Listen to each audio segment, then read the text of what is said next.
নমস্কার বন্ধুরা, আমি মনিকা দেশি রান্নাঘরে স্বাগত। ঠান্ডা তো এসেই গেছে, সবার বাড়িতেই প্রায় বড়ি দেওয়া হচ্ছে, তাই আমিও দিলাম আর ভাবলাম সবার সাথে শেয়ার করি। এখানে আমি নকশা বড়ি দেব,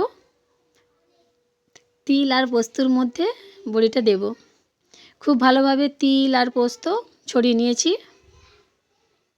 খুব সুন্দরভাবে ছড়াতে হবে, ফাঁকা যেন না দেখা যায়।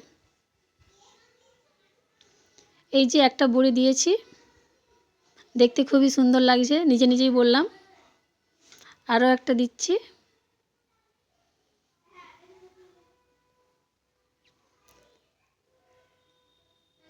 এই যে একটা ডিজাইন দিয়ে নিচ্ছি। এইভাবে অনেকগুলোই বড়ি দেব, 500 ডালের নকশা বড়ি দেব।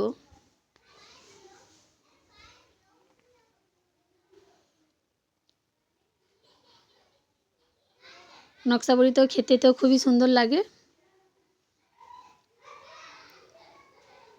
আরও একটা ডিজাইন দিয়ে নিচ্ছি। খুব একটা পারি না, যেমন পেরেছি সেভাবেই দিয়েছি।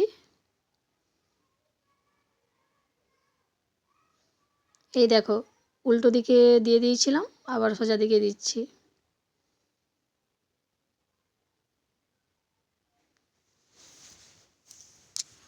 এই যে বড়ি দেওয়া হয়ে গেছে।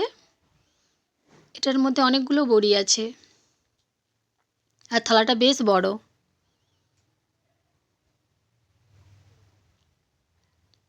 খুব সুন্দর লাগছে দেখতে থালাগুলো, ডিজাইনগুলোও দেখতে বেশ ভালো লাগছে। শুকনো হলে আরও ভালো লাগবে দেখতে, আর খেতে তো ভালো লাগবেই।